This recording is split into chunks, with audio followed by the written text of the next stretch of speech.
What is going on, Wolfpack Nation? Welcome to the Tuffy Talk live show. You got myself, Wade Smith, Greg the Leg here as always for sure, and got a special guest here with us today, Nigel Jones, former NC State wrestler. First of all, Nigel, I just got to get to it first because obviously you can't miss it, but letting the hair grow out a little bit, bud? Yeah, it's getting longer, man. I think last time it was like half the length, but Hold up. Did you just see what I saw, Leighton? No, what? Nigel, I didn't stand up. see it. Stand up, Nigel. Oh, hold on. You're right. Yeah. I'm not gonna. Hold on. You're right. My For fault. those listening, Yeah, go ahead. Nigel decided to wear a Miami shirt to the NC State podcast, so. Hey, while he But I'm sure he's gets got a his, reason for it. yeah, I do not a good reason. Not a good reason. Hey, Leighton, while he fixes his wardrobe malfunction, for those that are watching at home, I think it's a good time to light it red. What do you think? Oh yeah. There we go. I just did it. Ah, man, let's See go. Yeah. Yeah. So all right. there Welcome we go, back, Nigel. Welcome back. Welcome to the show. It's good to see you, my friend. Hey, good to see you. Little faux pas. Look, no good excuse. I will say this. Very small Nigel recruiting story. I was good at track, football, and wrestling. I knew I was going to wrestle. I was a better wrestler than I was a football player. I took one visit for football, and only one visit, and that was to Miami, in the Al Golden era. And I was in the recruiting office with Al Golden and talking to my dad, and he looked at me and he said, "Hey guys, look, they're on academic probation. So hey, we don't have any scholarships, but we want you on the team. We need guys like you on the team. You're gonna get good grades. You're not gonna get in trouble, and that's all these kids do down here is not get good grades and get in trouble. So we need guys like you." And he says, "I need you to listen very carefully for what I'm about to tell you. This is Al Golden. He goes, listen very carefully. There's gonna be a scholarship for you. You may have to pay for summer school, but someone's gonna get kicked off the team. It happens every single year. Someone's gonna get kicked off the team, and when they do, you can have their scholarship. I promise you." So I was like, man, I might look into that. And then one summer school session at Miami was all 4 years of NC State out of pocket. So we decided against that. But my recruiting host was Ray Armstrong, and he got kicked off the team 2 weeks after that. So that would have been my scholarship, I guess. But I'm glad I ended up at NC State. Obviously. We are too, my friend. That's awesome. So with that being said, Nigel, it kind of worked out though a little bit as hey, if you didn't end up going to NC State, then you wouldn't be here with us talking about. I'm sure that's the last thing that came through his We'll mind get when into he it. declined. Yeah, right. Yeah. That's awesome. But anyway, though, so Greg, can you do me a favor and get my man Macon added in here? Are you able I to don't send the have that link to him, ability, please? sir. I don't have the Well, no, new. just forward Oh, the got it. email Yep. that I sent. Yep. Sorry. I'm sorry, Yeah. sir. Carry on. Yep, you're good. So anyway, Nigel, jumping into it for everybody who's been living under a rock for the last how many hours? 6 hours or so. Former NC State wrestler, probably one of the all-time favorites for NC State fans. Trent Hidlay, Mr. Raise the Roof himself. See, Greg, we shouldn't only be lighting it red, but we also should be raising the roof for That's a today good as point. well. So That's a really good point. raise the roof, baby. Won not only just a U23 world championship, which is definitely, a huge applaud for sure. Obviously talking about Isaac Trumbull here. We're talking about winning a senior world championship. And obviously we'll let my man Nigel here kind of break down differences, because even me myself a little bit, I still don't think I fully understand how actually big of an achievement this is. So with that being said, Nigel, before we get into that, I want to ask you a very important question. Is this going to be the year Duke finally wins a team HC title in wrestling? I don't believe so. I think they Duke man, I live in Durham now and already making the faux pas wearing the Miami throwback jersey. Yep. I kind of been wrestling in the wrestling room with Duke. I live like 3 minutes away from their campus, and Coach Latham recruited me when I was being recruited, but obviously I went to NC State instead. So I do it because I just love wrestling, and two, they, not to make fun, they are so far behind the eight ball that, like, well, I don't, Pat and Kel Sanderson and Lee Pritz and the Brands brothers could all coach there, and they would still have this. They would still kind of have similar issues. So, I don't think Duke's going to get it done this year, but I think that maybe they will have a little more success this year than last year. I think. Yeah, and just kind of like maybe double down on that. From what I understand, they don't even do scholarships for wrestling. Is that a true story, a true statement? Yeah. There Yeah. So I don't know how to true your that point. is. I don't know how true that is anymore. When I was going there, I think they may get like one scholarship amongst the entire team or something like that. Yeah, I think, a lot of people assume that NIL would kind of fix those problems, but I think, like, I'll give anybody $1,000 if they give $1,000 to the Duke NIL fund and it reaches a wrestler. You know what I mean? So I don't. Sure. So I think that was supposed to solve a lot of those problems, but I think it just increased the gap a little bit more. And this is a Wolfpack Nation Trent Hidlay Let's do it. world team. So we're spending too much time on Miami and Duke already.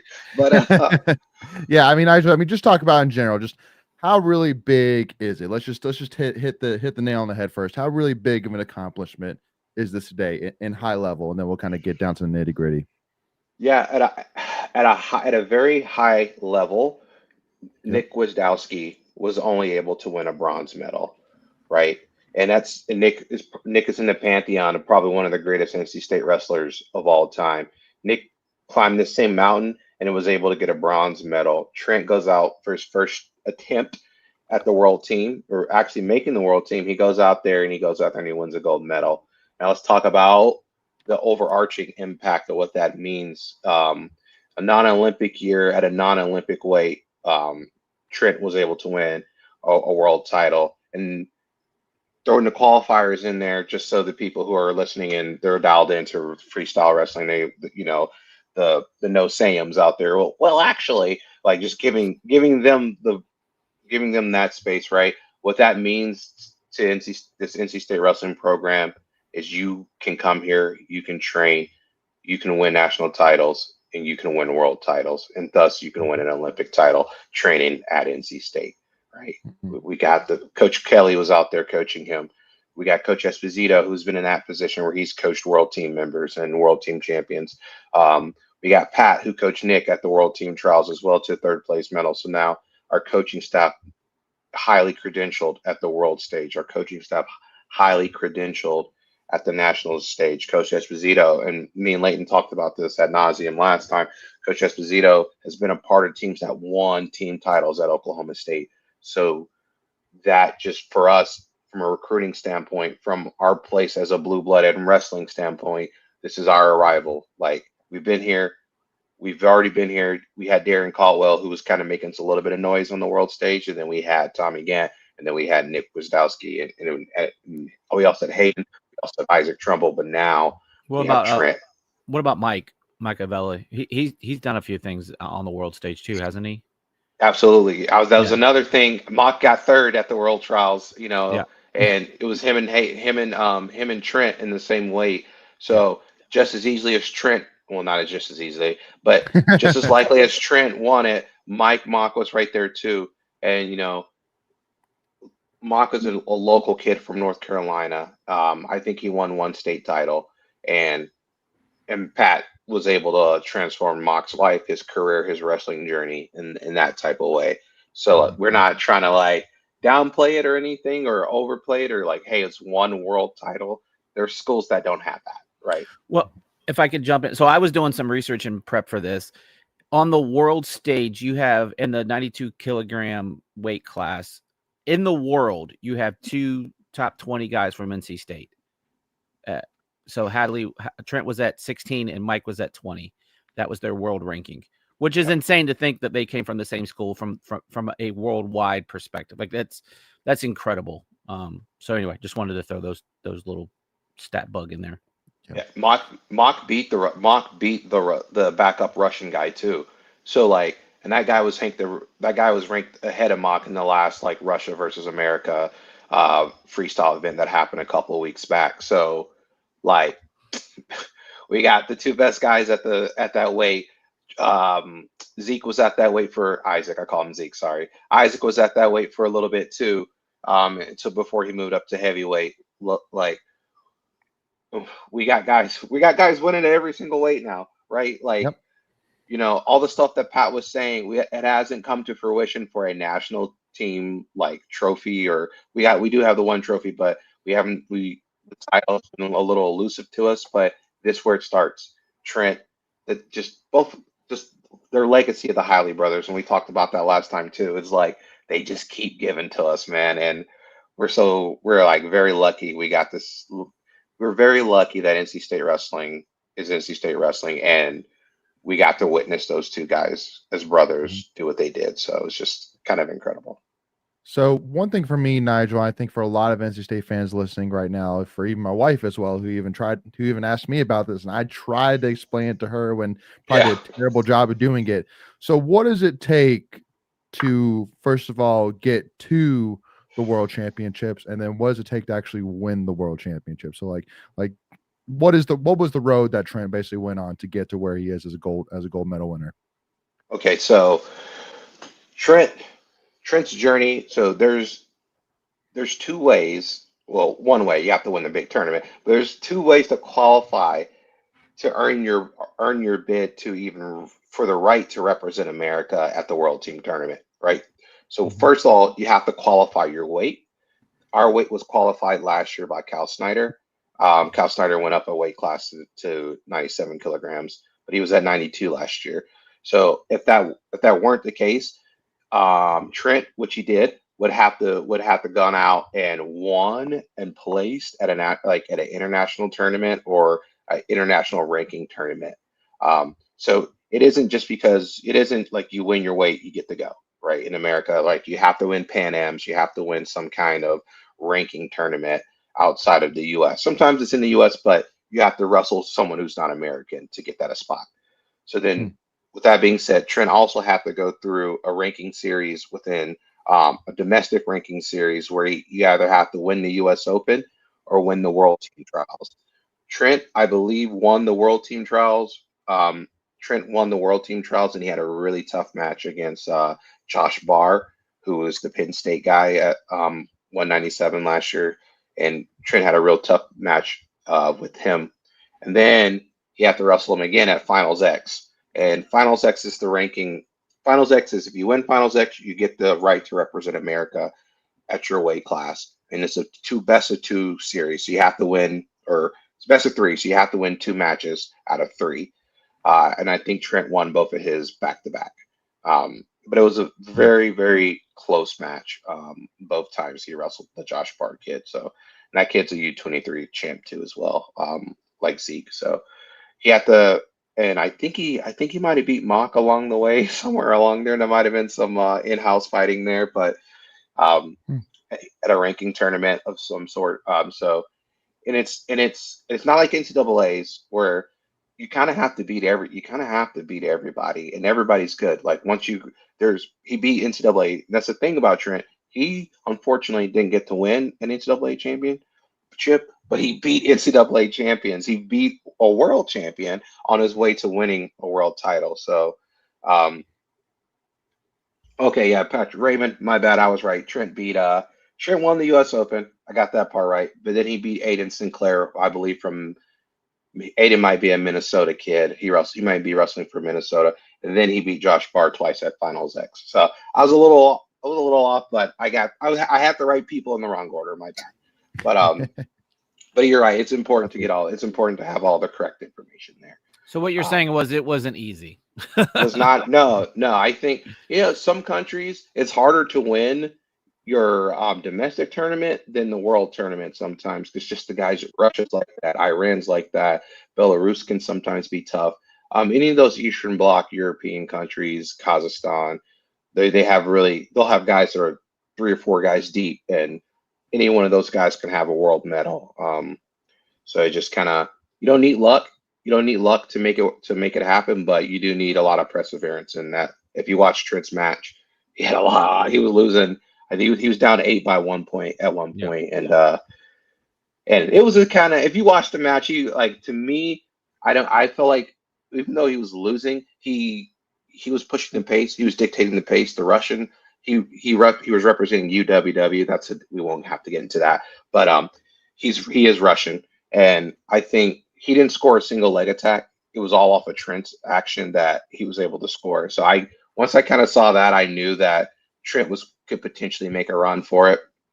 And I think there was like 1 minute and 13 seconds left exactly where they went out of Trent got the second takedown in the second period, and the Russian guy kind of was looking a little belabored. They challenged the call. The challenge didn't go his way. He started walking back to the center, started talking to the ref, and that's like a telltale sign of like, you're desperate. I need a little, he was winning, but he was like, I need a little bit of help here.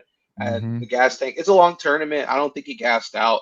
I think Trent's pace is just that good. I don't think the Russian, he's the second best guy in the world, like based off this tournament. He didn't just gas out, but Trent just drug him into deep waters. And then, he needed he needed a little bit of a lifeboat to help him out. But Trent just kind of took control of the match. And I can kind of break down the match in my head, but we're talking about other stuff. So I can give you the skinny, but freestyle. The thing that I noticed watching, I rewatched. I saw the clips and then I was able to find the whole match. The thing that kind of the announcers even said like the Russian or we'll just call him the Russian guy, that he was needing those challenges to kind of recollect himself, because to your point, like Trent was dictating pace of match, and that you could definitely tell about that 1 minute 15 second mark that he was just like, I need to hold on for dear life. And then Trent just I don't know wrestling terms, but I mean he just bull rushed him essentially, and just Trent's really good from an underhook to that knee pick position. Sure. And that's all of Trent's. He dropped in for an underhook to a low ankle pick to a low single. Real inside baseball. I'm sorry, but no, all good. That's Trent's. Called it a bull rush, but you got the technical term, so that just happens to be Trent's best move. Yeah, and the guy just kept letting him do it because he kept thinking he could roll him through. And I think after the second time, Trent really adjusted head positioning, keeping his back up and stuff like that. So because that's how the guy got the first. Yeah, well, that's what he did the first time. That's how he got the first points, right? Yeah. He got the big 4. He got the big 4-point move, and freestyle freestyle scoring is a lot different from folk style, which is what we wrestle in America. But Yeah. it's a lot of the same, but a little bit different. So the scoring combinations are a little different. So he took him over his back, so that's 4 feet over the head. That's 4 back exposure, and then he got a turn with the leg lace, so that he went up 6-0, and then Trent got the takedown at the edge of the mat. Then the guy rolled Trent through again with the same thing, and I think that one could have been a little iffy depending on how you score it. I think it was scored I do think it was scored appropriately, but they took Trent's two-pointer away, which I didn't thought it was not scored appropriately. But that's important because we didn't lose the challenge, right? If we lost the challenge, they would have gave the Russian guy a point. So even though it kind of backfired on us, we didn't lose the challenge, and that was important for the Russian because he lost the challenge. And then when they wanted to challenge that last takedown, they couldn't because they lost the challenge, and the extra challenge that you get as a country was absorbed because he wrestles for UWW, and that challenge was already used. Interesting. Little more inside baseball. No, that's actually really good. If it wasn't already more complicated than what for a casual fan, and just make it a little bit more complicated for you. So last one really from me. Well, actually, I had two. First is a statement. I love the announcers giving NC State props multiple times during the broadcast. I thought that was just freaking phenomenal. They said like about halfway through the match, and then at the very end, as he was locking it up, and mentioned, Coach Pop and, everyone that's kind of, been associated with the program. So I thought that was freaking phenomenal from a recruitment standpoint. But my actual question is, because they had lost that last challenge, do you think there was anything there? Because they never really showed it because it was live action. But do you think, had they had the challenge, something may have changed? And again, you're not going to take away Trent's title, but I was just curious if it was kind of a clean thing. I think it was clean. I think the only thing that it changes is it gives that it would have gave him a little bit more time to make a run at the end. So it would have made him start over. Yeah, it would give him a little bit of time. And he's dangerous. Like, again, we didn't see him do any leg attacks. We didn't see him go for any takedowns. So, like, did he have a big 4-point move in him? Probably not. Definitely not at the conditioning that he was at. So, but it gave him a little bit more juice to talk to his coaches, get a little bit more time. Hey, what do you think I should do? Hey, what's your go-to takedown? Just give him a little bit more time to compose himself. I don't think there was anything there. It looked pretty clean. It looked and at that level, at the rushes, like at the ref's decision, at their discretion, Trent had all the leg attacks and he was pushing the motion. So it's hard to say at that point. We're like, oh, maybe the guy did take him over his back, but Trent created the action. So I think that, to me, not being biased, but to me, that's what the indicator for the takedown being scored that way was. It was a little, little gray, but I think Trent initiated the attack, pursued the attack. They ended up in that position 4 times during that match, each time off of Trent's attack. And Trent had his head up. He didn't expose. The other guy did. So that's the way it is. Sure. And that's how, and that's how it scored. First of all, I didn't give a shout out to Macon yet. What's going on, Macon? Not much, guys. Dude, man, this wealth of information. Nigel, before we were at state together at the same time. I was probably watching you in your meets there before when Pop was there in 12, 13, right? Or was that just when he was getting there? Yeah. Just getting there, yeah. So, he was getting there, yeah. He got there my junior year. Yeah. So that was I was there at the same time. But man, this is a super deep. You are a wealth of knowledge, man. This is awesome. Yes, he is for sure. I'm just going to shut up and listen. Well, it's funny because Tommy was our number 1 guy for a while there, and then he went on staff, and so we kind of had Nigel in reserve. We had him a couple of times, but now he's our go-to since he's definitely more accessible. So I've learned a ton from not only Tommy but from Nigel. No, yeah, I still don't know anything, but at least I know something now, thanks to Nigel and Tommy. So. Well, so all that being said, that sets up perfectly for Nigel here. So, because we're gonna when I ask this question and when Nigel answers this question, we're gonna keep in mind that Nigel knows what he's talking about here. Okay, but Nigel, with that being said, when we were texting earlier about you being on talk about Trent Hidlay tonight, I talked to you about how the last time we had spoken that there was some conversation about if Trent Hidlay should be number 5, greatest all time in state wrestler. Should he not be? Should Hayden Hidlay be in there? So Sebastian, or I think that's the right guy. But anyway, should one of the other national champions be in there? Tab Thacker, whatever it may be, Darren Caldwell, Gwizdowski, you name it.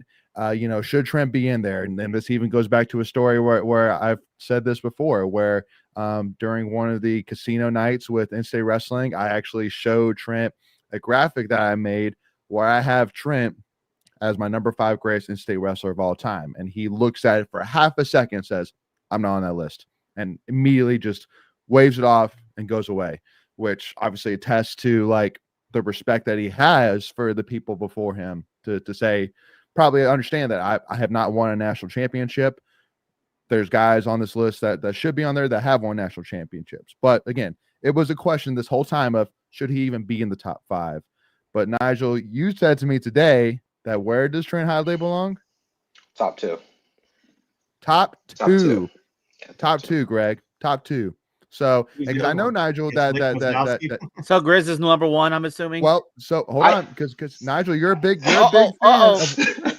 Yep. He threw his arms up. Hold on. Wait, hold on. Nigel Grizz was your guy. Grizz was your guy. It can be argued. It can be argued.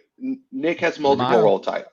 Nick has multiple world titles, right? And Nick wrestled at a weight that was an Olympic weight. So there's always going to be a guy who is vying for the Olympics in that weight. Not taking anything away from Trent. He wrestled at a non-Olympic weight, which means if it was an Olympic year, he would have to go down to 86 kilograms or go up to 97 kilograms. That being said, he has a gold world medal, something that no one from NC State has ever done. At the senior level, we got U23s, we got U20s, we got U whatever, right? We don't have anyone that has done that. Winning an NCAA title, as we've seen with Trent, is extremely hard. Is extremely hard to do, and only one person a year gets to do it, and you only have 4 years to do it, 5 years, depending on a COVID year or not, right? So you only have 1 year to do it, or 4 years to do it. And when you get to the world stage, right, there's guys who win seven world medals. They are between them because you have that longevity. Getting the 1 gold medal solidifies Trent to me as 1A or 1B when it comes to what you value if we're ranking it, right? Nick had the 2 titles. Nick had the 2 titles, and he has the world, and he has the 3 finals appearances, right? Nick Gwizdowski, right? So he has 3 final appearances. Trent has the 2 finals appearances. 5-time All-American. Nick was a 4-time All-American, 3-time world medal winner, right? I think getting that gold medal solidifies you 1A, 1B, depending on. I was teammates with Nick, so I love Nick, so he's always going to be my 1A.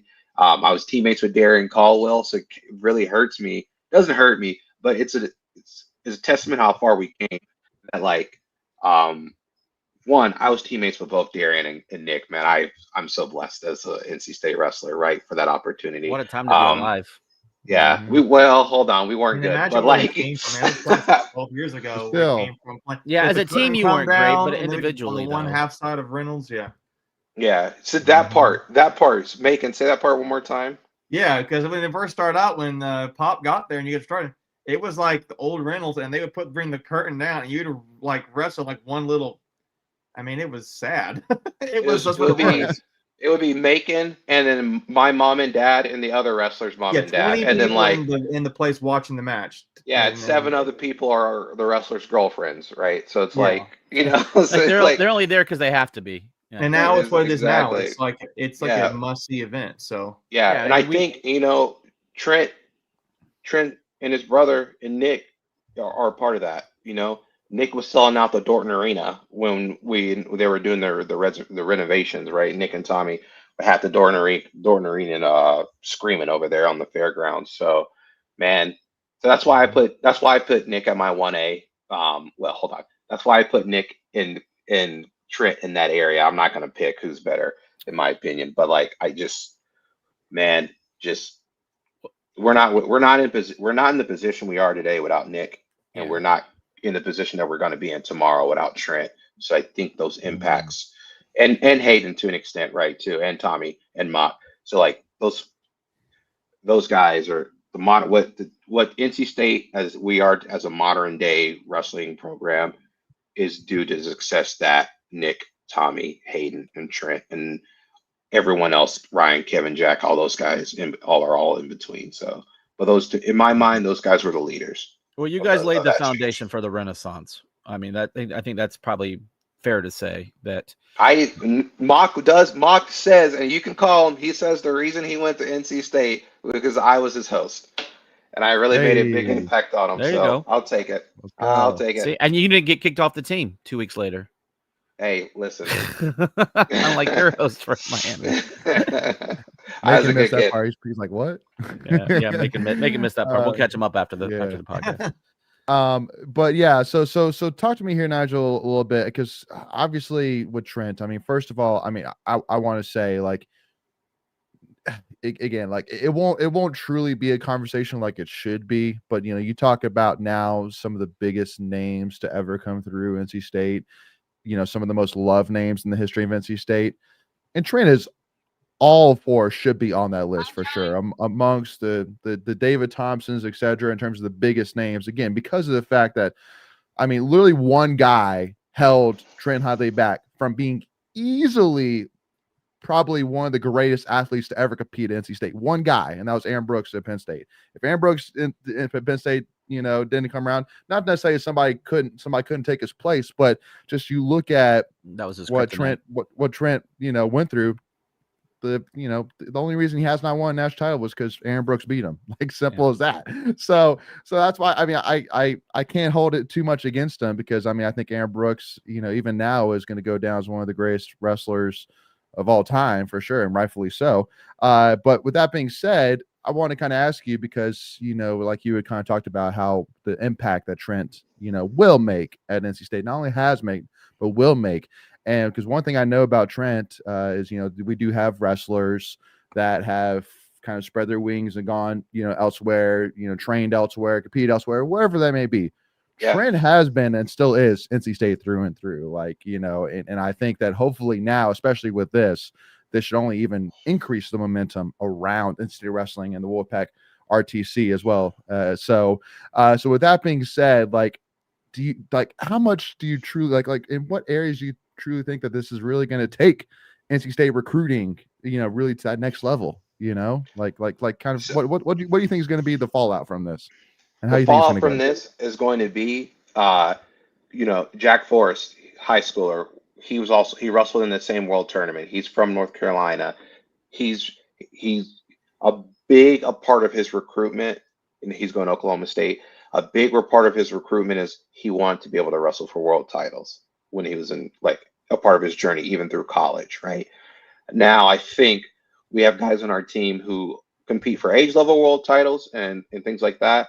Now that's going to open the door for those kids to say, you can win here too. You can do that at NC State too. You can join the Wolfpack Wrestling Club. You can make a career out of this. You can wrestle post-college, during college, and win titles, national titles, world titles, Olympic titles. You can do that at NC State. And we're the only ACC school that can say that right now. And I think that is big. That's huge. That is huge. Mm-hmm. That is huge, right? So I think, like, and they're always close, and they're getting closer. Stanford joining the conference too. So UNC and Virginia Tech and Virginia, they're always Virginia is not on the upswing right now, but they will be back. They're a great program. They do a little infighting with Virginia Tech, so that kind of hurts them a little bit, both sides. Just like we lose recruits to UNC, they lose recruits to Virginia and Virginia Tech, blah, blah, blah. So now we have a definite signifier where our program stands in the ACC, not just winning the titles, right? Now we have a definite signifier when it comes to a national level, not just regional recruiting, but a national level of recruiting.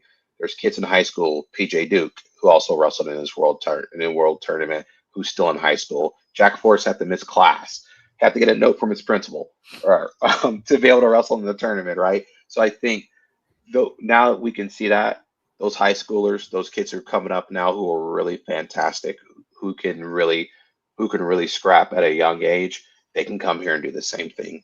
And they're not going to miss a step. They don't have to delay their development at the senior level to wrestle college. And I think Trent winning a title says that. I love it. He trains here. He trains here. He lives here. He eats the same food. He lifts the same weights. But the only difference is the people at NC State who are making the food. The people at NC State are coming up with the wrestling programs. The people at NC State are coming up with the lifting plans. Those are all NC State people, right? The house he lives in is in Raleigh, right? So he can relax. He can enjoy. He has everything he needs, and he's in Raleigh. There. Yeah, exactly. So there's all that being said, and that's what that means. That's why it's so exciting. That's why it's so important. We're gonna to build off the momentum is now that we got NCAA titles, we have world medals, now we got gold medals, right? And we have Coach Kelly has an Olympic medal. Coach Kelly has an Olympic medal. And that matters too because he's done it on that stage too, right? That only happens every 4 years. We got a coach who's not only won an Olympic medal, he's helped coach someone to a world level medal as well.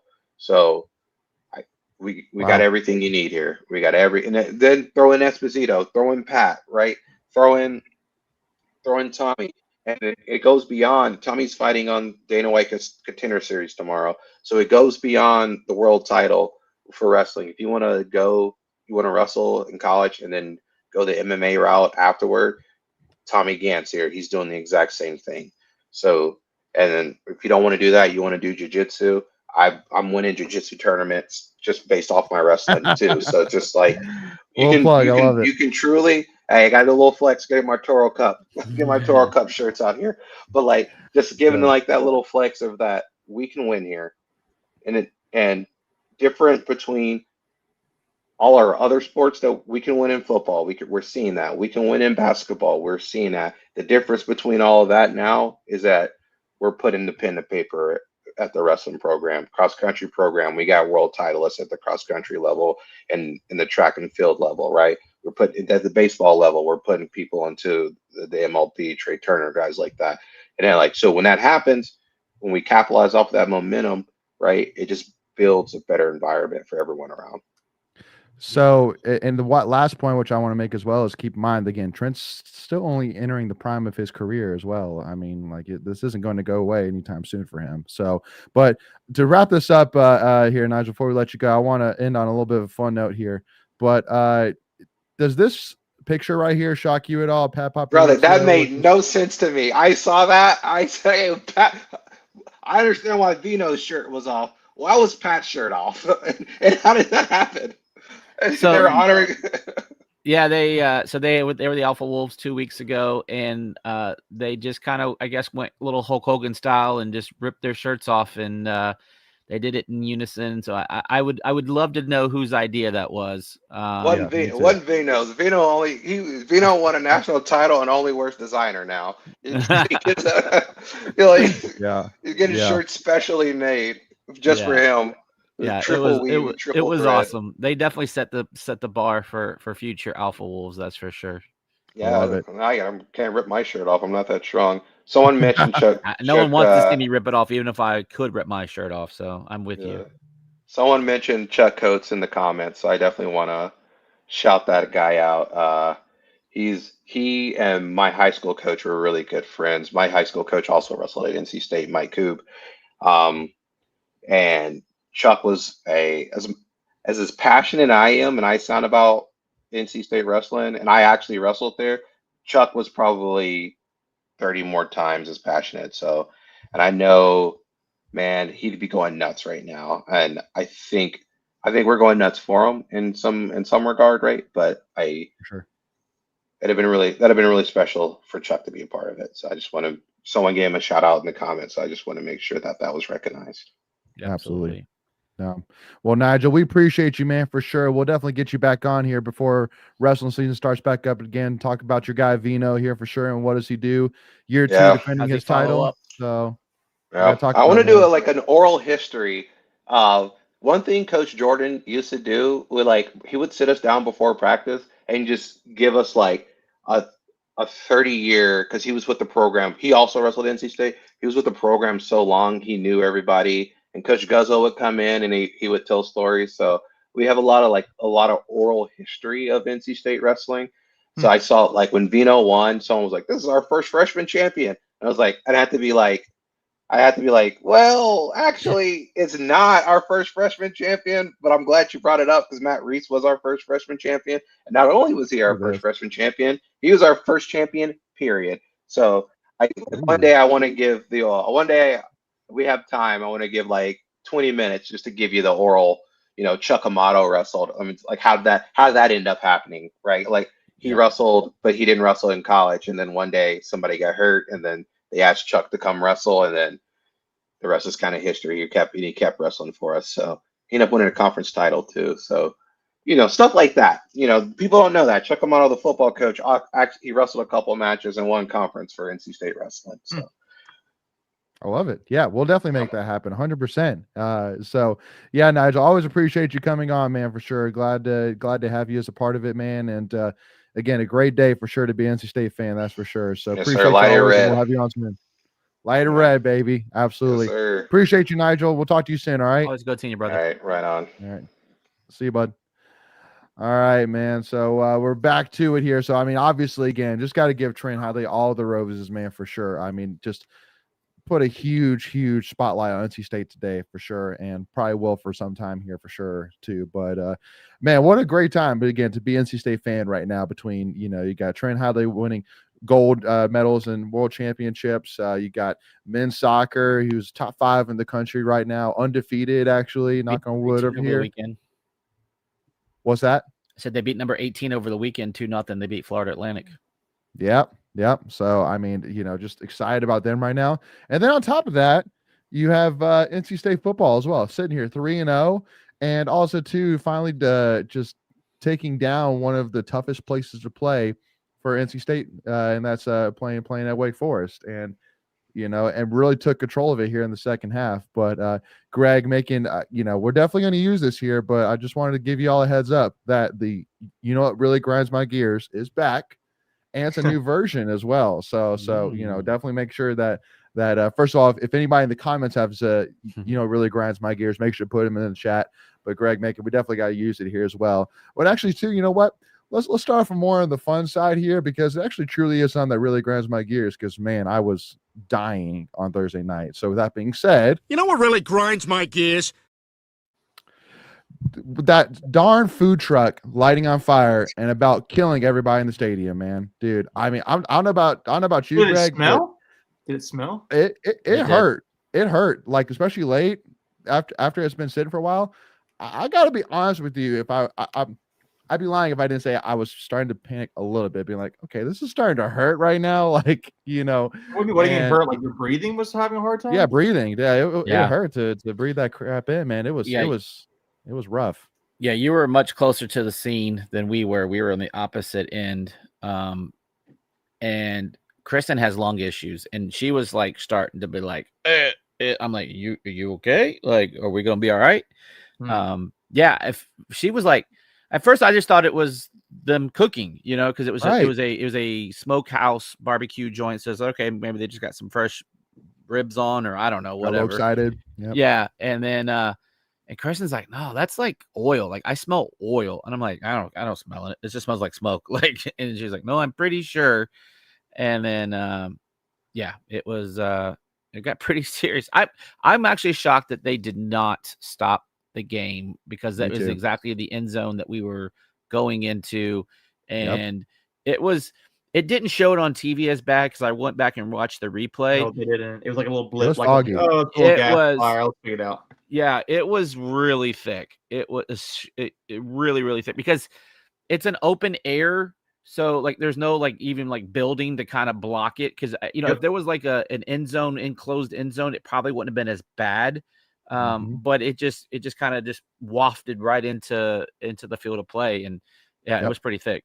Yeah, Michelle says that did someone say that Grimes complained of not being able to breathe? Yeah, I would not be shocked if that was a thing, especially if any of those, anyone with asthma, anything. It was that's what South Carolina barbecue will do to you. That's pretty funny.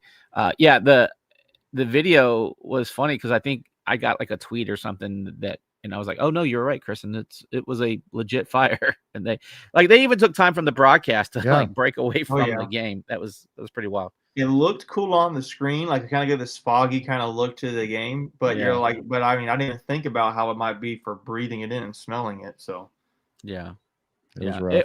At first it wasn't bad for a while. Yeah, Matt. I imagined at first that it was like just leftover fireworks, like because they had scored, and thought, well, maybe just the air is thick and it's just hanging around. But then it was like getting more and more and more. I said, no, that's not leftover firework. But no. So I think that's a good way to reactivate the it really grinds my gears segment back again, and we'll get to it here. I got one. Oh yeah, okay, my bad. Hey man, you caught me here. You know what really grinds my gears? Going to a football game at a Baptist school and the whole student section just dropping F-bombs for 40 minutes straight. They don't care. And yeah, I was like, so that's what we're teaching in Sunday school now. Interesting. I am, Greg. You know how I am. So yeah, you have a filthy mouth, sir. Yeah, you have everybody knows me as. So. It was insane. It was so gratifying. All 58 of them, true story. It was so gratifying watching them get up in the last 5 minutes of the game and walking away. And I've never felt, because they were just losing it because they got up 14-0, got a little cocky, and then they just let off the expletives for the next, 35 minutes of game time. And then we shut it down and they just kind of put their tail between their legs and walked on back to the dorm. So that was a beautiful thing. I mean, I it's kind of funny, Greg, between ECU chanting chanting ECU during when Sean Brown was down, and then when and then with Wake Forest chanting FU State. They had different versions of it too, which I give them credit for it. They got a little creative with it. There was like 2 or 3 different versions of it, but it was a little too much. But I'm like, man, it's like everybody trying to be our rivals right now. Like these borderline rivals with ECU and Wake Forest. Are they just really trying that bad to be a UNC to us? Like, you're not. It's like just like Wolfpack Karaoke said. Like, yeah, all 58 of you. Yeah. Like all 58 of you are really annoying, but it's only 58 of you. So here's the relax, crazy thing. I saw a tweet that was talking like a Wolfpack takeover, which we'll get into it. It was a Wolfpack takeover. First off, I think they said about 31,000, and it looks like they tarp off some of the top of the stadium on our side. So I don't even know if it's a full 31,000. And then I think like the attendance showed 28,000. So first off, you couldn't even fill up your own stadium with your own fans. How many state fans do you think were there? About 8,000-9,000? What would you say? Pretty good on TV, I'll tell you that. I mean, there's spots, but you are going to fill the whole stadium. But there was a good amount of red in there. Yeah, especially on the state sideline. Like on the state side, I looked at so you were in the corner, Leighton, closest to the fire. And then I was close to midfield, and I looked to my left, and I saw nothing but red the whole way down. So I definitely thought it was a great showing, and that Coach Dorn even mentioned it twice, both in his post-game press conference and then on his Monday press conference. I thought that was pretty good. Hey, do you have the video too of their coach? Can we bring that back up? That tweet. That is. Buy me 2 more minutes and I'll have it for you. Okay, all good. Here's my your take. You can play the video or not. Oh, nice. No, give it to us. Give us the video. video. Mine is 2 things. It's one. Hold on. Cue it. No, not yet. No, you got to give me 2 more minutes. You got to pull it up. You can play it later. It's fine. Yeah, give me a minute. Mine is when is the targeting call that got put on harsh. Like, I mean, you could argue that was letter of the law kind of thing, but it just those kind of rules bother me, and then particularly how it rolls in, it affects the next game. Like it was in that game, it was unintentional. There was no intent to try to decapitate the dude. Unlike last year, right? And I think Doran's post game comment was very good, where he was like, I mean, that when Grayson McCall's hit was not targeting at all, but this one was like, I mean, come on. So I think that's just crazy to me. I think it's ridiculous. Now you have your best defensive player, in my opinion, not able to play the first half against Duke. That's going to really suck. So especially a team that has a really good offense. I think Virginia's offense was really good, but I think I would still put Duke's offense slightly ahead of Virginia's. But it's kind of hard to tell based off of opponents. But I think it's going to be. Yeah, I thought it was a little harsh. They said, that a little harsh. But so Michelle asking thoughts on about appeal. Go ahead, Macon. Thoughts about I think I saw IPS report that they appeal was denied, so they did appeal it. Shocker. He's official. Yep. But yeah, like here's my thing on it, and because watching it back, yes, letter of law, it's 100%, and so kind of part of me thinks about our comments that we made about the ECU hit, I believe on Terrell Anderson in the end zone, where they didn't call it a targeting. And so, and I remember Greg at that when we were talking about that, I was saying, I'm not saying that I agree with the way that this should have been called, but I'm saying per the way that it has been called before, that hit on Terrell Anderson in the end zone should have been targeting. That guy should have been out there. Simple as that. Targeting has reached the level of catch. Like, what is it? What is targeting? What is a catch? Like, honestly, it's not a clean, like, cut and dry thing. And I think to Macon's point, and I've seen other people post it too, you should take the targeting like the flagrant foul in basketball. Flagrant 1 or flagrant 2. Correct. Flagrant 1 is just a 15-yard. It's a personal foul, and then the flagrant 2 is the ejection worthy version of that. Yeah, agreed. Wow. Well, and to kind of add to it too, because here's my thing is that with Terrell Anderson hit with the safety's head, like he was looking right at Terrell, and he's played safety. He's seen it 1,000 times. He can read a guy and how he's going to go up and come back down.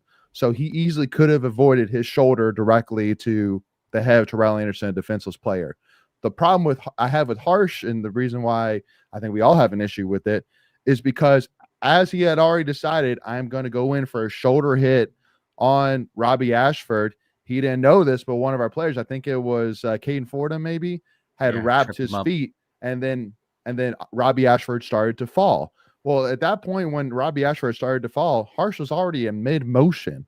So what's he going to do? Yeah. So that, I think that's really what all this issue comes down to, right? Is like, well, here's the other thing. I'm still not certain in understanding the targeting thing, because I didn't think you could have targeting when the quarterback is a runner. That's kind of why you saw the Grayson McCall no call last year.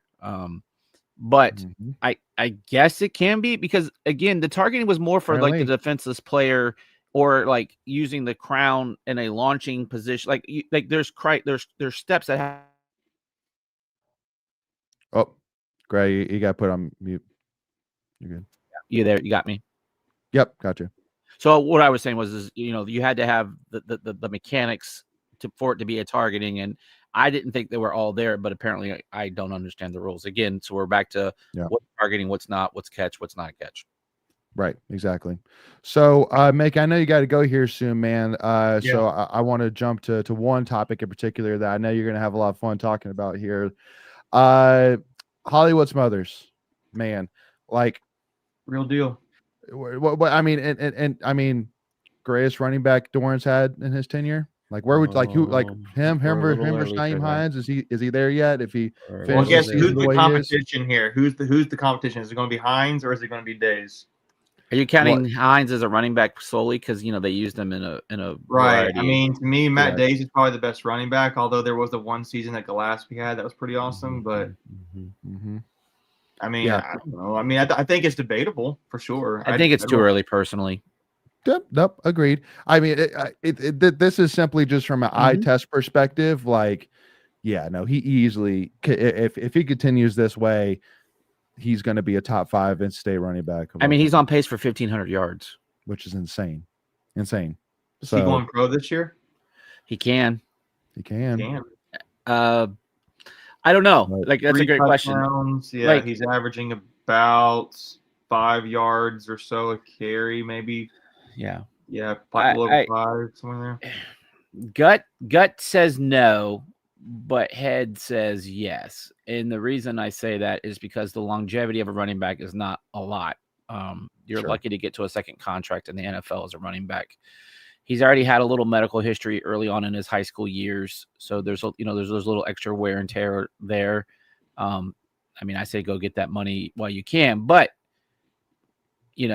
hopefully it's at state if he stays. But there's nothing that stops him from going to get a large sum of money. I don't want it. I'm not advocating for that by any stretch of the imagination, but the way that they're paying these days, he might make more off of a rookie contract than. I'm sorry, he might make more off of an NIL deal, vice a rookie contract, depending on where he were to get drafted at. Yep. Yeah. Well, I just have never seen a guy be able to break tackles like he does. He does the spin move in Madden. Like that spin move is money. But his balance, see, that's the difference. It's not only just like, it's not like that he's not getting touched. He is getting touched, but he has such great balance that he can stay on his feet and keep moving. So like, that's why I'm saying, like, I'm not saying I've never seen anybody spin move somebody there. Like, yeah, but just how he can stay on his feet, his balance is insane. To cut one go the complete opposite direction and his burst out of that is an elite trait he has. Yeah, and to the balance part, like he gets so much contact at the line of scrimmage and then still finds his way out of the because it looks like he's going to get about. Again, I'm not comparing him to Barry Sanders at all, but there's definitely some traits that you see there where you would see to the point of like the reverse direction type thing, the pivots, the spin moves, because like Barry Sanders had that spin move like nobody's business, and then you see I can't tell you. Like his last 4 or 5 runs, they had 8-9 people in the box, and he still only lost like 2-3 yards out of all those runs because he was able to at least get back to the line of scrimmage, or he might have easily had 175, 180 yards in that game. But he just gets lost for whatever reason. He gets lost at the line of scrimmage, and then he gets that corner. And if he gets that corner, it's done. Like he's good for 15 to 20 every time. Yep. No, absolutely. So go ahead, Macon. I think he's awesome. I don't know what he's the best back Doran's ever had, but good. He's just good. He's awesome. Yeah.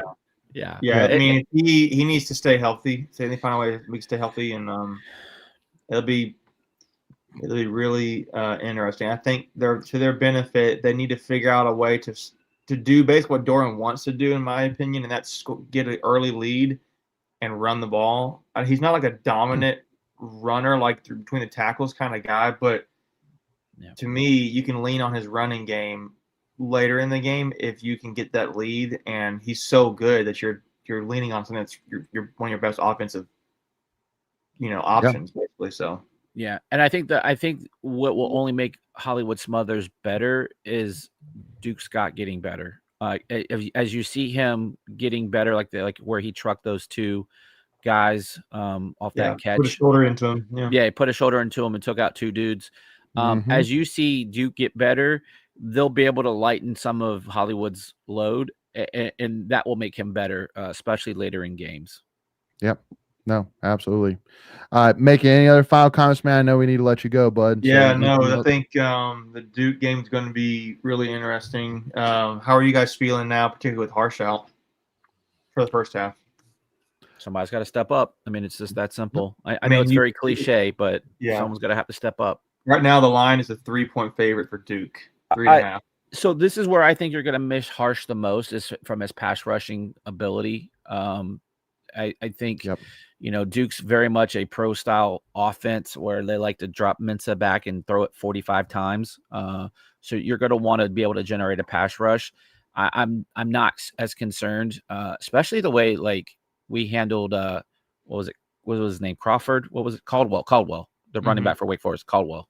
Yeah, right. Claiborne. Claiborne. There we go. Claiborne. I know it was something like that. The way we were able to kind of, they had all this hype for him coming in, and I think he ended up with like 34, 40 yards, something like that. Not a lot, but yeah. And then Wake Forest is trying to get him killed at the end of the game. It's like, take him off the field, man. Please stop it. That was a little I think much. it's going to be, I mean, basically the betting line is saying it's going to be like a 31-28 Duke score, is what they're kind of saying, somewhere in there. Yeah. I just think we got to get creative and get a pass rush.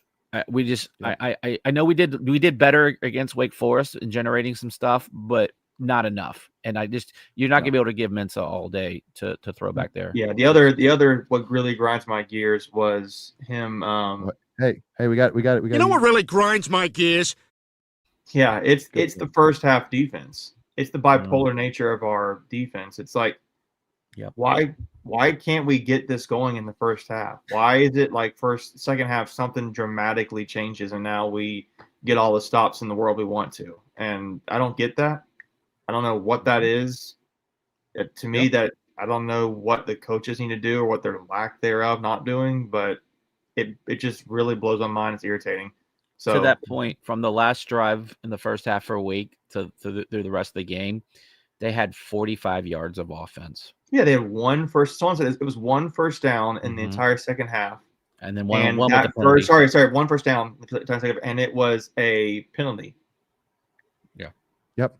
Well, and Wolfpack's karaoke says it best. I mean, Brandon Cleveland. I mean, I'll call you straight because I mean, you're one of our better players, and and I'm sitting here saying, Brandon, you got to be better, man. Like, we have not really called your name much at all through 3 games. So this isn't a doubt. This is we know what you can be, and now's the time, and not a better time than the present, because we'll talk a little about it here a little bit more. But this Duke game is really setting up to be like, man, if you can get through Duke, watch out. You need to win this game because that back half schedule is getting harder. Yeah. It's getting harder, but there are some pieces that are getting easier for sure. I mean, we'll talk about Pitt, Wolf, yeah, there's only 2. Talk about Virginia Tech, Wolf. Well, no, that's not. But that's not the second half. That's the first half. But Pitt, Wolf. So for sure. Well, yeah, oh Carolina, Wolf. Like, like I don't care if you hung up 42 against Richmond, but no, we did see some better. We saw Travali Price get a sack, from the interior. We're gonna need more push up front from our interior. Our edges have just been put. Isaiah Shirley rated the best PFF guy of all of college football this past weekend. From the edge, really? Probably, yeah, pretty good. Yeah. Wow, I didn't know that. All of football? That's crazy. all of football. Well, at least defensive. I don't know about the offensive. Yeah, no, but that's crazy. All of college football. Yeah. Yep. So he edge position there, and then Sloan and Sloan. Yep. Yeah, but again, that's the edges. Our edges have played very well. We just need a little bit more from our interior, and if there was ever a time to get that inside pass rush going, it's definitely this week, at least in the first half, and then carry it through. Yeah, let's do it. Megan, you got a few more? Oh, you got to go. All right, bud. Appreciate you, man. We'll talk to you later. Love you guys. See you later, man. Bye. Love you guys. See ya. So Greg, yeah, let's finally get to it, man. You ready for me to roll it? Let's do it, buddy. Take 16 days between next game. I mean, is that good, bad, or you just gotta? We gotta sit in this for 16 days. Yeah. That's what I told them in there. Like, remember this feeling. When I asked you to come back on the Tuesday of the bye week and we need to practice and we need to go, remember today. Remember the locker room. Remember the feeling. Remember them saying Wolfpack in our stadium. Remember that. I think that's a big deal. If you're an ultimate if you're an ultimate competitor, you don't want to hear the opposing fans yelling at the top of their lungs. Look, I have no doubt. I have no doubt that we as fans that were in Winston on Thursday made a difference. It got loud on some of those third downs in the second half. Like, I would be shocked if he had trouble hearing things. It definitely, at least because we were on that side of the field, so it sounded louder. I don't know how it sounded on the other side, but man, I have to feel that it was pretty loud. Yeah. No, again, like, it kind of reminds me of 2013 ECU, where ECU was chanting purple and gold, and it was loud as heck within Carter Finley Stadium. it sucked. So I mean, like, this isn't really like a, like it is a take. ha for Yeah. sure, but just because it's Wake Forest. But I mean, listen, he's They're having still a to, Power 4 team, man. I don't Right. care. Like, yeah, no, I mean, like, more of just saying it's year Yeah, one. yeah. Like, I'll give him that. Like, it's not like Yeah, this yeah. is year 5, and he's having this happen to him. So, Right. but still, it's still Wake Forest, and still he was, Yeah.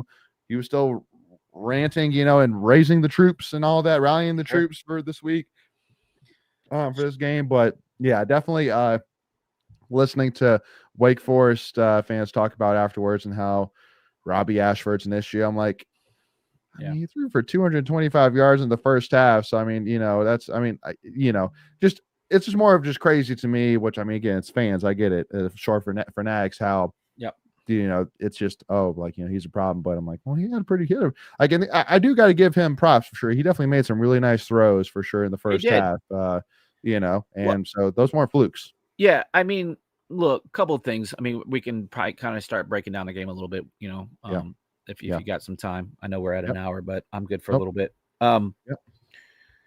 First off, I was super close in getting the predicting of the score right last week. I don't know if you remember my prediction. I said 38-17. Yep. Now, if we can cover a damn kick, they only score 17 most likely. Oh man. And if we don't illegally have an illegal formation, we probably get a touchdown at the end there. And I think we get the 38. So I was 2 plays away from being correct.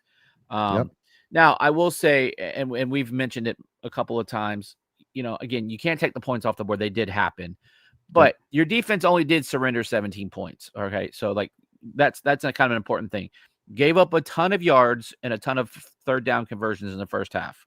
Yes. But like I said, the last drive in the first half and then all of the second half, complete 180. I mean, just 0. Yeah, and from what it sounds like, some things that we've heard, it sounds like they simplified a few things. Try to, because here's the other thing we kind of talked about, but we haven't really talked about. We got a lot of young guys in that secondary. A lot, and a lot of young guys in the secondary, and then a first year system for the team. So, yes, they've had training camps and periods where they've had practices but this is only the third game. Right. And I think you're starting to see some things that they're figuring out that works and doesn't work on both sides of the ball. But specifically, we'll talk about the defense here.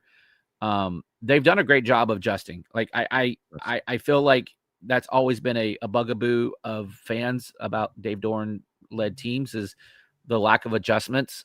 And I think you can safely say that this team has made adjustments both offensively and defensively in game. Yep. So I think that's phenomenal. I again, like that's another thing too as well is you got to give Doran all the props in the world because honestly too, because Greg, I mean, I thought about this too, but man, like the amount of times that Doran in his career has had his back against the wall in terms of like literally on the edge of just falling off the cliff. And 3 games back to back this season where it was like, don't lose this game, game, and all 3 of them were basically that. And every single time Doran stepped up and gotten his team to where it needed to be to win the game. Yeah, every single time. Yeah, I think we've talked about this. I hope this isn't a theme for the season, but at least for the first 3 weeks, we've made it a point to be able to come back in games, right? And again, the opponent the opponent that we were facing has allowed us to a point to do those things. But you still have to make those adjustments and go out and make the plays.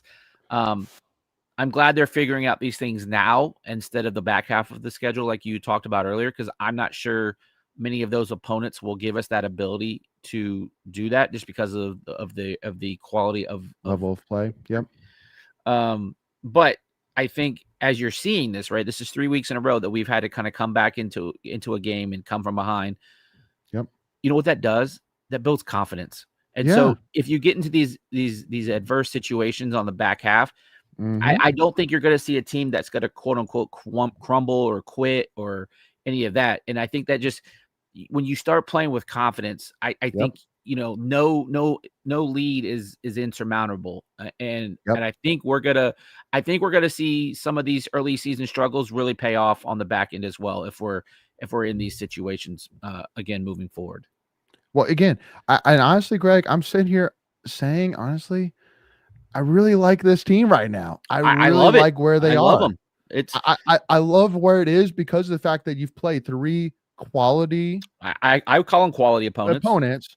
Yeah. Quality opponents, and every single time you got your back put against the wall, say put up or shut up, and every single time we've put up. Yep. And so that experience is gonna pay off. Just like you said, like this team has grit. Like this team truly does have grit. And they can rally, especially. I mean, Wake Forest again. You were down 14-0. You gave up a kickoff. You could have folded. You could have easily folded. It was rough. Granted, there was a ton of time left. I mean, sure, that was all in the first 5 minutes of the game. Yeah, but still, I mean, like kickoff return for touchdown, first play, offense. You go, you have a really rough drive. Yeah.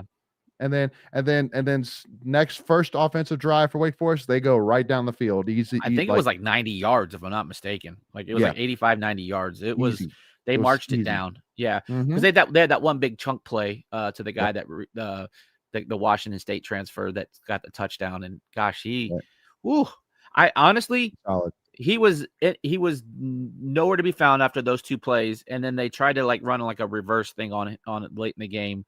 And Burns, thank you. I was like, dude, keep feeding that guy all night. Like why did you not go to him more? And we were the benefit of a few bad Ashford passes. There were some times where he had guys open, but let's be real, CJ had at least 1 or 2 where like Keenan Jackson touchdown. That was he was gone. He was going to score. He was gone. And while we're talking about Keenan Jackson real quick, dude, how was that not a catch? Like, oh yes, okay, dude. Like that would have been what grinds my gears, because I don't know if you rewatched it at all, but all the booth kept talking about was his damn knees. I'm like, look at his feet. They were both in, and I don't know if you saw IPS, but there was one of the guys on staff. He posted a picture that he took like with a professional camera. You look down, Keenan's got the ball, and he's got 2 feet. One's definitely in, the other one looks in. But I'm like, why are you talking about the man's knees? Like, I don't even understand that. I mean, here's my thing, Greg, too, as well, and I tweeted it, but I said, this might be one of the deepest receiving corps NC State's ever had. Oh, it's sick. It's like, sick. Dude, Keenan Jackson is the real deal, dude. Like the fact that we got him over Carolina, thank goodness.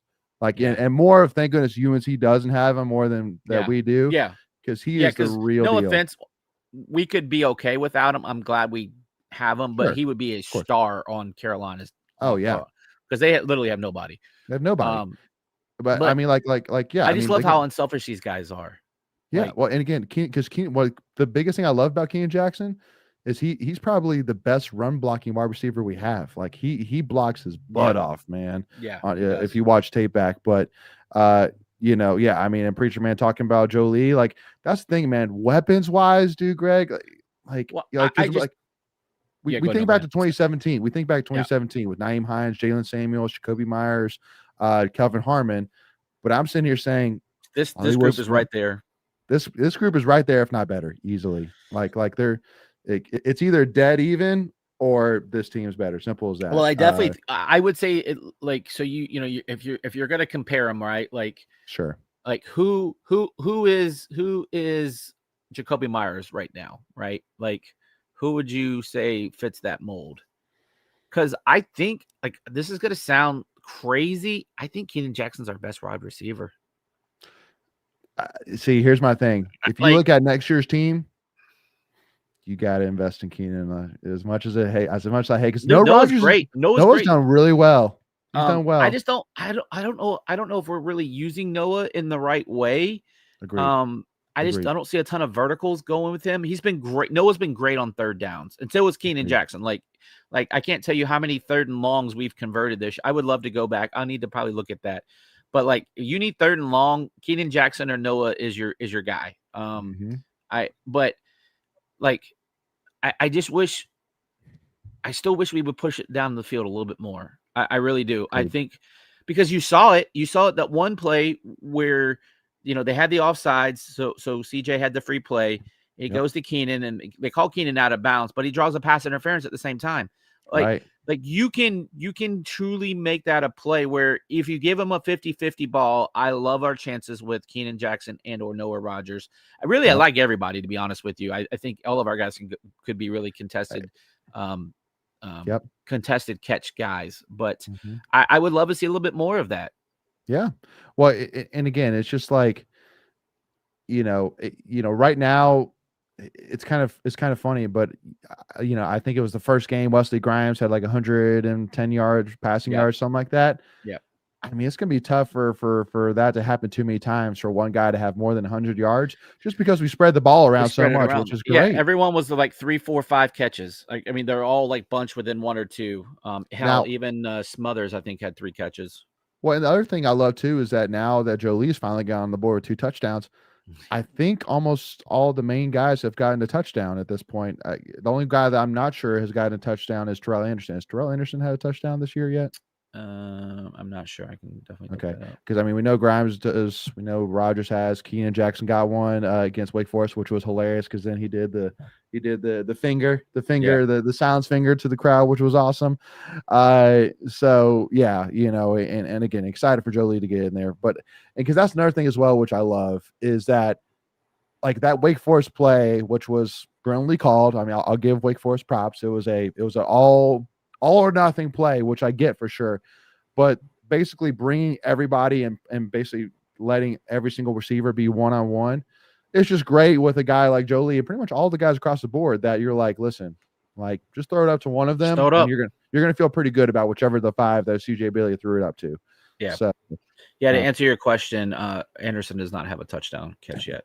All right, Terrell Anderson, anytime touchdown bet versus Duke. Let's do it. But I mean, here's the thing: if you look at the team stats now, taking out the running backs, well, hell, Smothers actually is second on the team in receptions. But if you look at it, Grimes 9 receptions, Rogers 8 receptions, Anderson 9, Hoffman 6, Jolie 13, Jackson 6, and then Smothers 10 and Scott 2. So you look at they're to the point that you made earlier. We spread the ball around, and you've got 3 guys over 100 yards. We got 2, one at 99 and one at 90, and then 82, 42, and 17. Obviously, Scott hasn't got the reps yet, but he made a nice play the other day where he, like we talked about, where he trucked the 2 guys. Well, he hit the one, and the other guy took the other one out. Right, exactly. So I thought that was pretty impressive. But yeah, I mean, definitely best of luck to Doran and our general manager and staff. This upcoming off season in terms of figuring out how to split up resources because between CJ, between Noah, between Keenan Jackson, between Hollywood and defense and whatever it may be. Whew, man, what are you going to do? But man, you're definitely for this season here, particularly, you are excited because no matter what team you face this season, you feel pretty good that if they're going to beat us, they have to beat us by scoring 25 plus points a game. Like you're not going to beat us scoring 17, 14 points. It's going to have to be at least 20, 25 points in order to beat us. Yeah, honestly, we're right about the 31 point average. And again, I think that's a magic number. We've given up the 31 and we won 34-31 in one of the games, but other than that, you gave up 24, but like I said, the defense only gave up 17. And then what did you give up against East Carolina? 10. 10. Is that right? Yeah, 10. 7 because we won 17-10. 17-10. Okay, yeah. So yeah. And then you have CJ Bailey, he's already got 719 yards passing this year. And that's one quarter of the way. So if we do some quick math here, what did I say his number was? 719. So 1 quarter of the way. So about 2,800 yards, 2,900 yards. Yeah. So he could easily get 3,000 yards, which is great in a 12-game season. Because you remember that's not what the NFL throws. The NFL guys are now 35 to 4,000. And here's the most important stat, right? 1 turnover through the whole first 3 games of the season. Like That's incredible. that is the difference.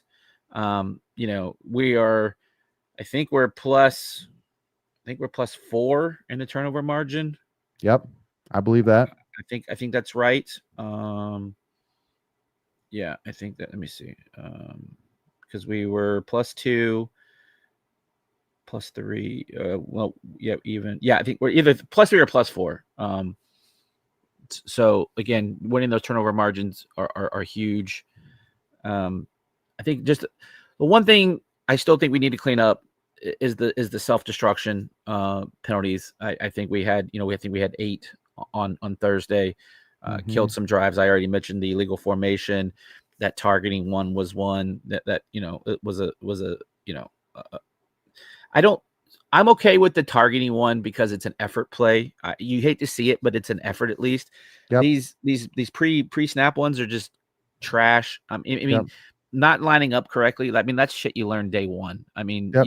you have to be better at that. Well, and also drive. too, especially for, because more than 4 guys being in the backfield. Yeah. That's honestly on CJ Bailey. That's his job to make sure that everybody's Or lined up. wide receiver to make sure they're checking with the referee that they're that too. correctly. I mean, I'm not saying it's all on CJ. No, but agreed. At the end of the day, CJ's got to be one to check it.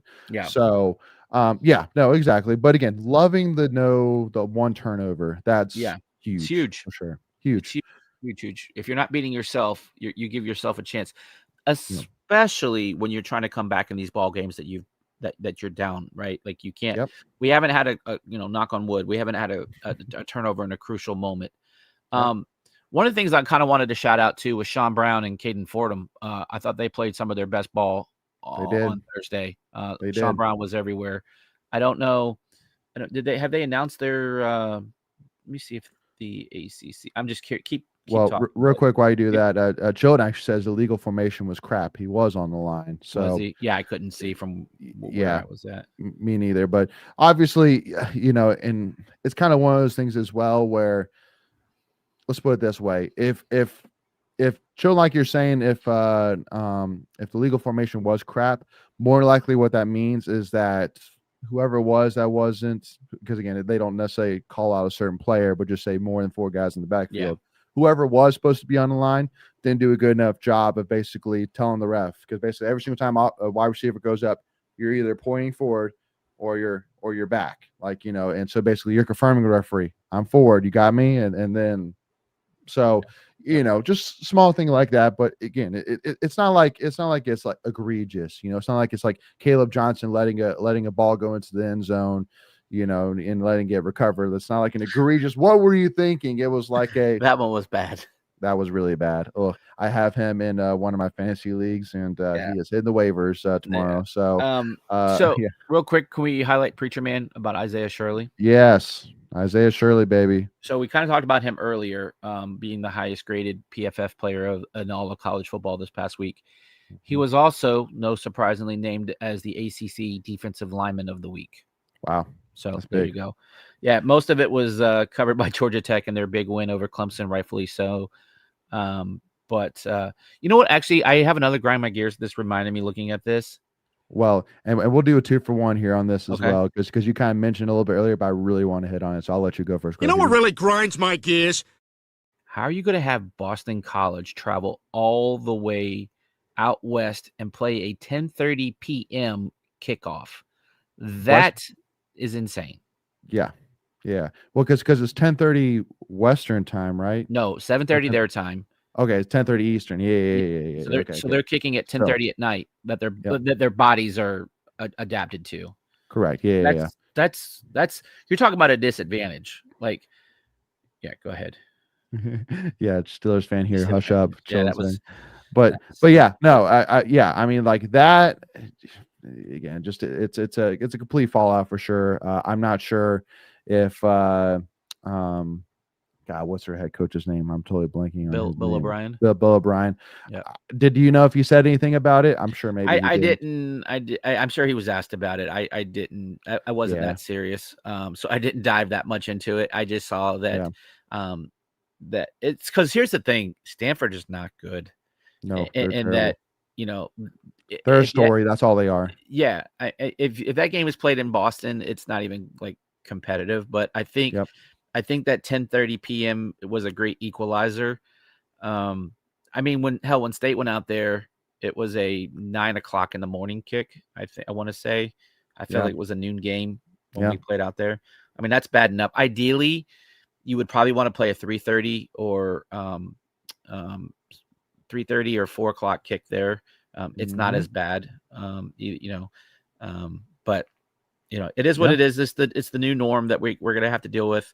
Thankfully, teams are only doing that once every couple of years. Yep. But anyway, let's get back to our game. You had your thing. Well, yeah, the one thing that you kind of mentioned on it, Greg, but it really grinded my gears. Kicking off to somebody, not just kicking through the uprights. Like what are we doing? Yeah, here? I don't know if that was a Like, design thing or not. Yeah, I don't know if it was either, but I like, would definitely be curious. Leave no doubt, man. Like, well, I mean, from the way he talked about it, it didn't sound like he was. I mean, I feel like he would have been more not so wishy-washy. He'd been more like, yeah, no, it wasn't meant to go to him. But well, and if you're going to do it, you got to maintain lane integrity. I mean, everyone got sucked up to the middle, and he was able to bounce it out, and it was. It was from my vantage point. Literally, I went because I saw it was wide open. It was the easiest hole to go through of all time. But conversely, do we have a kicker? Question mark. I mean, kicker. Yeah, I mean, shout out to Kanoa again. I mean, just what else can you really say besides that?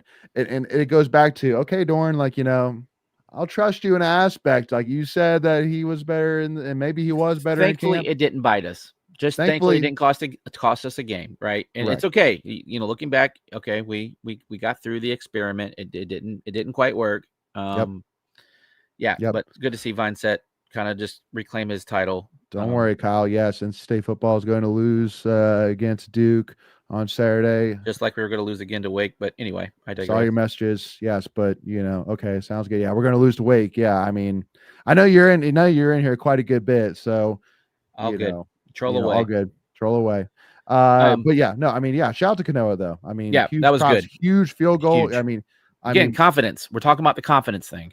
Yep, exactly. It's just like, here's the thing is that and you know what, here to really prove the point here. Chilton, exactly right, Chilton. Just 40 and under. That's what we need to be able to hit. Which because I think your offense is so good. I think your offense is good. Speaking of that, go ahead and make your point and remind me about fourth downs when we come back through. Oh yeah, fourth downs. Let's do it. Yeah, no, the one thing which I want to, I saw this, which I mean, keep my eyes on, like, this is like, the top of the top analysts putting this together. But I mean, it's some pretty big names that put this together here.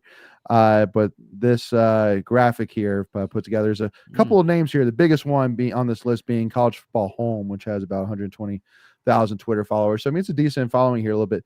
But basically, for those listening, basically you have six names here, six sports names in the Twitter world, put together a list of basically the Carolina's top 7, where they basically put a ranking of 7 teams from the Carolinas, so from North Carolina, South Carolina, ranking them 1 through 7, and every single one of the 6 names put NC State as number 1 over Clemson, over Duke, over South Carolina, over ECU, over Carolina, you name it, number 1, unanimous across the board. And I'm sitting here saying, listen, like, I'm just saying, if you look at every other name within the Carolinas right now, with ECU, we took care of them. Clemson, Duke, I mean, they've slipped twice. South Carolina, you blew a bad one against Vanderbilt. You've lost Lenore Sellers from injury. I mean, even App State slipped, a little this past weekend. Carolina lost that bad TCU. Wake Forest, we beat them. Like, you name it. Like we're really sitting here as of right now, knocking on wood over here, as after week 3, as really the one unblemished team right here within the Carolinas. So with that being said, I'm not saying like that in terms of but I'm sitting there in terms of saying, give Doran his props. And still a long season. Still a long season. But yes, as of this week. Again, I'm just more appreciating where we are, Greg, rather than saying this is where we're going to be. Like, just appreciate where we are, give Doran his props, and say, hey, listen, if we can continue to find things that click, Mhm. if we can continue to simplify defense, get guys in positions to make the play, and let the players get the job done from a defense perspective, and then on offensive side, as long as we can keep guys healthy, Mhm. we can beat anybody on our schedule. It's really simple as that. Like I mean, before the season, I would have probably told you that Notre Dame and Miami were, probably okay, probably 0-2 there. But now I'm sitting here saying, hey, listen, You might they've split. played well. They've played well, but I'm also sitting here saying I'm not scared of them now either. Yeah. I'm not scared No, of I them. mean, so many things. Again, that's the back half of the schedule. So many things can change both from us and from them. You've Oh, got yeah. injuries. You've got all kinds of things. Oh, yeah. Weather may play. Like, there's just so many factors. You can't. It's yes, you can just say, if like, okay, if all things being equal today, that they're equal, then like, okay, yes, chances are you're going to go in Yes. as a significant underdog. Yes. But again, by the time you get to those games, week 7, and then I think it's like week 10 or 11 for the Miami game. Yep. First off, the Miami game you're going to go into after a bye, so you'll be well rested, well prepared. So Yep. and Dave Doran usually does very well after a bye week. So to that point, it's as good as Miami is, they still don't come out like it's not a heavy dose of a crowd, especially if that's a 4:00 game. Maybe if it's a night game, it feels a little different. But if it's a 4:00 game, it's going to be a little bit of a sleepy crowd, so it's not going to be as intimidating as you might think. Yep. So there's some factors there that kind of give you a puncher's chance to go in and make some noise. But yeah, I Virginia Tech is a mess. They've got guys starting to enter the portal. So who knows what that team looks like in 2 weeks when they play us. Yep. Well, and one question I want to ask you, Greg, and then we'll get to the fourth downs piece. Is Doran made a comment in the press conference talking about how he's not really a fan of firing coaches. Yeah, I saw that mid-season, early season like this, and I mean, probably that's probably coming a little bit from the coach's perspective here for sure. But I'm also sitting here saying, okay, you just got not just beat, not just absolutely demolished, but donkey stomped. Absolutely donkey stomped by Old Dominion in your own house. 0-3. UCLA, you were rough. You got absolutely donkey stomped by New Mexico with a $1.2 million quarterback and Nico. Like, okay, let's go ahead and smell the roses. Let's call it what it is, which is we're done here, and let's start looking at who's going to be Blow it next up. man. I mean, so it sounds like to me with how you're attesting with this that your agreement with me is that there are times where it's called upon. Would you agree with that statement? Yeah, it is, just because that if we can use the example with Keats, right? If had we kept Keats one more year, everything suffers, right? The recruiting's going to suffer for another year out. You're going to get lack of fan support, and you only, especially in football, you only get so many games. And yes, you've sold the tickets, but they rely on people coming through those gates, right? For all the concessions and everything that's associated with it. That there's a lot of money that's raised on a game day. And so if you have those fans that check out, you're losing a lot of potential revenue. And so at least by making the move now, you're saying, hey, we do care about the season, and that we do care about you as the fan, and that we want to put, quote unquote, the best possible product on the field. Yep. And for that reason, I get the move. Yep. It still sucks. Like, I mean, you're talking about people's livelihoods, but I will say, still getting paid. And that's exactly what I was going to say. Look, if my job wants to give me $6 million to walk away tomorrow, hey, tell me where to sign. But I get it. Yeah. Coaches are cut a little different. Their cloth is cut a little bit different than you and I. But also too, like but every coach gets hired to get fired at the end of the day. But also too, Brent Pry's comments after the game about how like, oh, we've made steps. Like it sounded like Mark Godfrey. We got better today. Yeah, we got better today after losing to Boston College. We got better today though. Anyway, but how long did the players have to 30 transfer? days. 30 days. Yep. 30 days, and then they fired the coaches early enough so that the players can redshirt. I mean, but in Sheldon, you say it's insane. I'm also sitting here saying, I mean, I'm not unprecedented.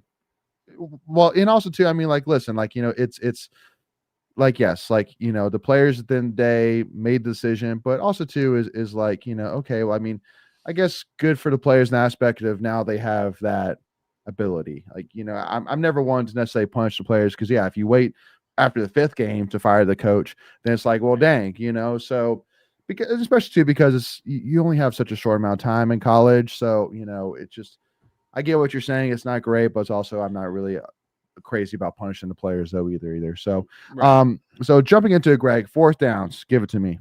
Yeah, so in the we kind of talk about the 3rd down Issue, yeah, issues, like 1 for 7 in game against Virginia, but in that game we were 2 for 2. I think we were 2 for 2 in this game. So I'm just trying to pull it up real quick. We didn't go for it at all on 4th down against ECU, but on the season, 4 for 4 on 4th down is something that I don't think anyone's really talking about. Nope. But it's a willingness for Dave to go out and win ball games.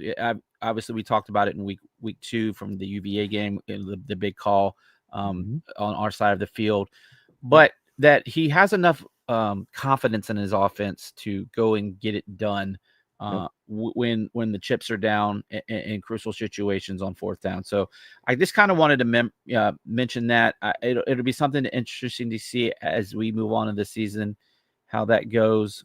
Just making sure that we were 2 for 2 this week because I thought we were for 4th down.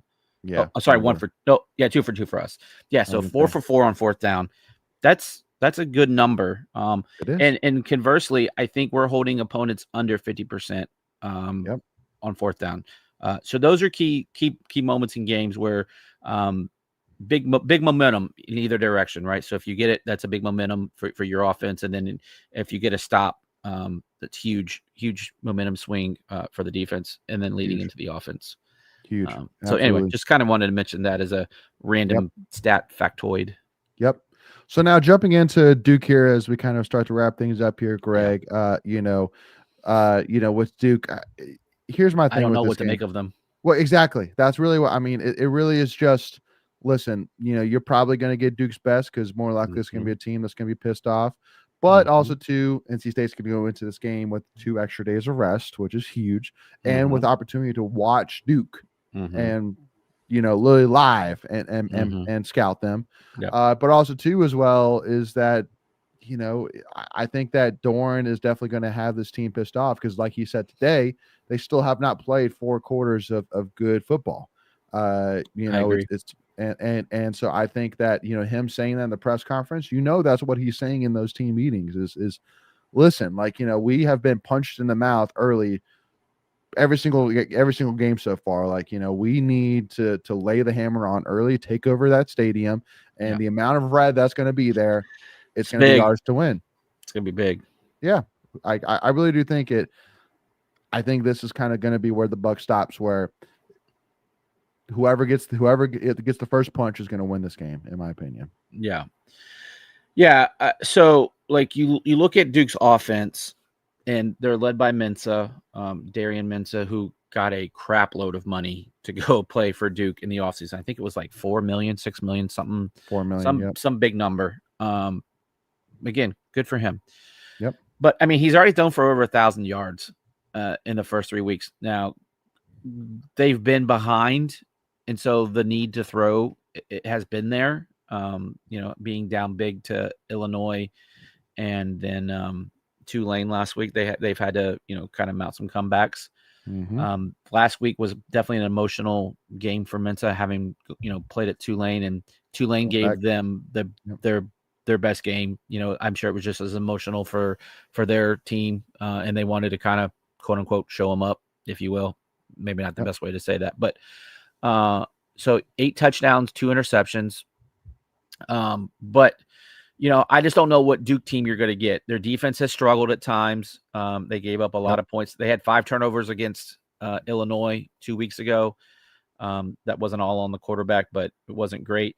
They don't really rush the ball a whole lot either. So if you can stop the pass, then I think you're going to be in good position.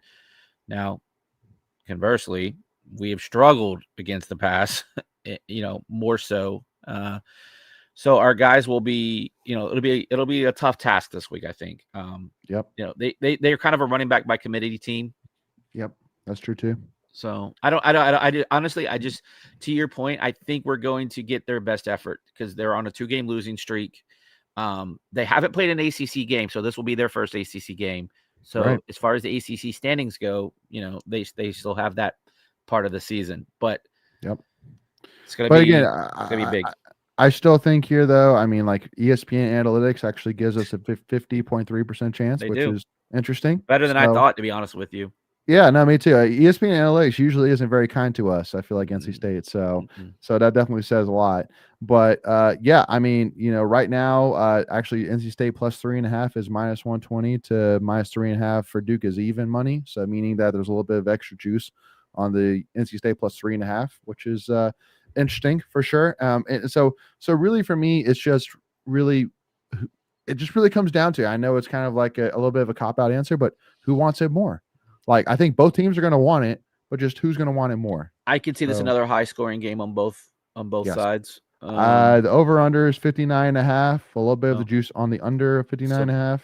So basically, 31-28 ish kind of That's score. Yep. 31-28. Yeah, I totally see that. Yeah, totally. The way our defense is played, absolutely. I will say we need to get off the bus and be ready to play from the start. I don't want to see us get behind on this team. But because here's the thing, I think if Duke were to get out to a lead, they're not going to just start going into run mode. Like, they're still going to run their offense, and it makes it that much harder, I think. Because I definitely believe that their passing game is their strength. Though again, as a team, they run for 5.2 yards average, which is a good average. But I don't know. Yeah, that's the other thing. Doran is 0-3 against Manny Diaz that ends Saturday. And again, I don't know, like, because they've been down those 2 out of the 3 games. Like, the first game they played Elon, which was kind of close going into the fourth quarter, which we didn't mention. They ended up blowing them out, but it wasn't as bad as it looked. So I don't really know what the identity of this team is, because they have gotten down big in the last 2 games, so they've had to throw. So I don't know what they're going to lean on, if that makes sense. Well, and that kind of goes too, because one thing that's kind of a little, really grinds my gears as well is I think it was either the last possession, or it must have been the next to last possession for NC State against Wake Forest, when it was 3rd and 13 and Hollywood, and they ran it with Hollywood, and some NC State fan behind me says, well, Doran being Doran, and I'm like, nope, not fair. See, no, I'm sitting here saying, nope, completely different situation. Different situation. You're up 10. It's a different feel. Your defense has absolutely demolished the Wake Forest so far. And it's 3rd and 13. Yep. So I had no quorums here. Just make them go the length of the field with, like, I think they might have had 1 timeout. Might not even had any timeouts, but because here's the thing, like, Doran. No, because you're up 10. They have to get a touchdown, an onside kick, and a field goal, or some variation thereof, whether it's the field goal first and the touchdown. And there was under 4 minutes. I think it was like 3 and some change, if I remember correctly. And your defense have been playing lights out all half. Why?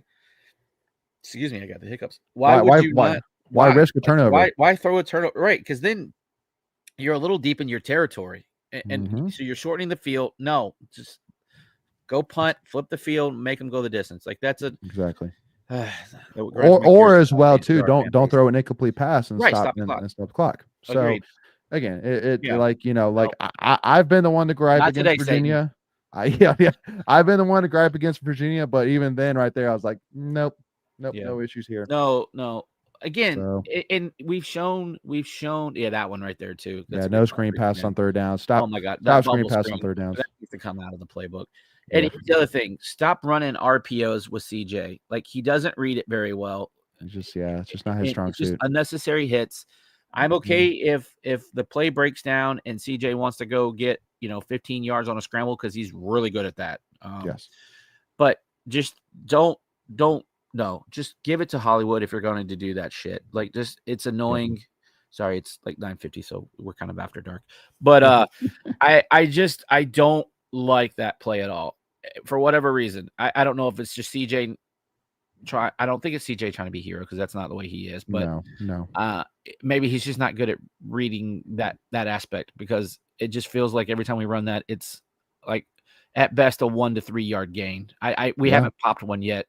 Maybe that changes if we run it 500 more times. The law of averages says you're going to pop one, but I just don't like the unnecessary hits on CJ there. Yep.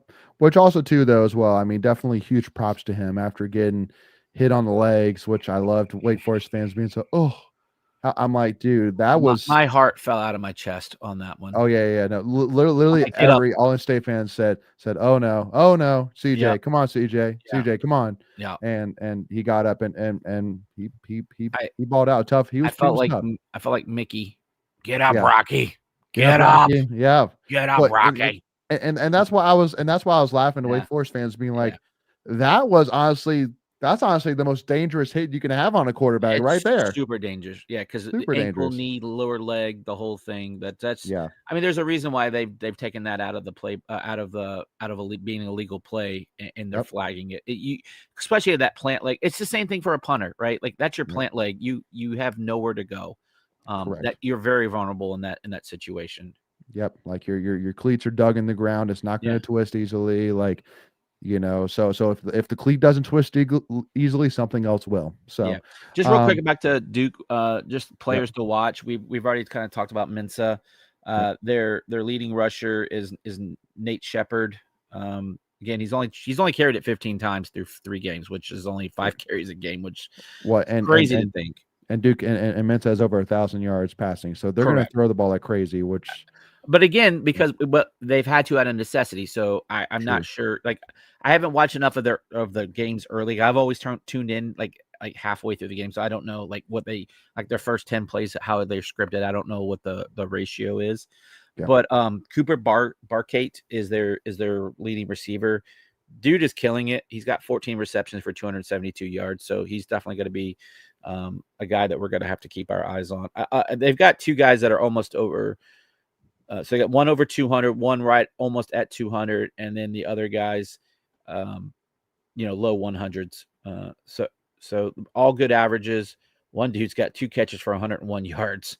So it'll be fun to watch. Again, Packet Red, I'm with you. I will be there. Are you going this weekend by chance? No, gonna be at a wedding, unfortunately, but I'll definitely be watching for sure. Yeah, so, I know. Hey, trying to get new friends.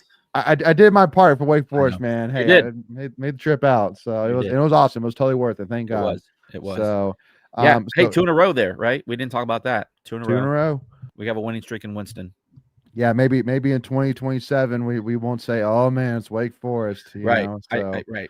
Hey, by the way, I'm 2-0 on that team, so I guess I got to keep going until we don't win. Lose. Yep. Yeah. So, Greg, any score predictions here for Duke? I mean, I was pretty close last time. I can't remember in our pre. I feel like I had us as a loss in this one. Mm-hmm. I'm gonna pick State to win. I think I think we're playing with a lot of confidence. Yep. I think it's gonna be a high scoring game.